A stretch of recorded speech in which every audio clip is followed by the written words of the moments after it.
હાલો મિત્રો, કેમ છો બધા? મજામાં ને? હાલો આપણે આજ મેથીના ગોટા બનાવશું. એના માટે આપણે બેસનનો લોટ લીધો છે, ચણાનો. એને ચારી લઈશું ચાળણીના મદદથી. જો મિત્રો, આવી રીતના ચારી લઈશું આપણે. ગોટા બનાવશું, પછી કેવા ગોટા બને છે. આ જો મસાલો, ધાણા લીધા આપણે અધકચરા, ખાંડી લીધા આપણે થોડાક અધકચરા, અજમો લીધો છે મિત્રો, ને આ તીખા અધકચરા ખાંડેલા, બધું મિક્સ કરી નાખશું આમાં. હવે આ તલ લીધા છે, સફેદ તલ, એ પણ ઉમેરી દઈશું અમે. આ તીખા મરચાં મિત્રો, તીખા મરચાં લેવાના આપણે.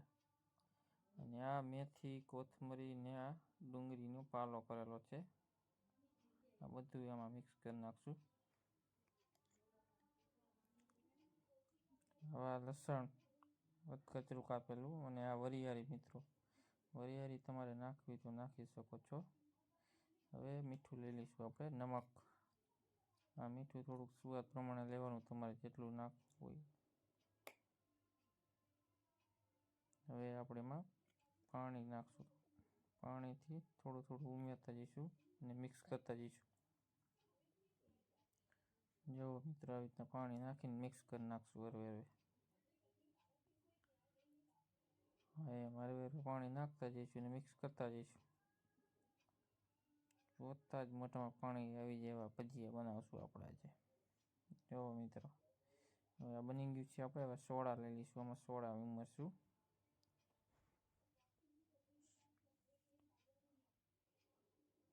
હવે થોડુંક લીંબુ એમાં માથે નીચવી દઈશું.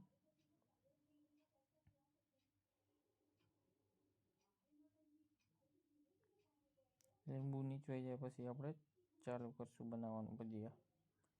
એકદમ હલાવી લઈશું, પછી લીંબુમાંથી નીચવાઈ જાય. જો મિત્રો, હવે ભજીયા આપણા બની ગયા છે.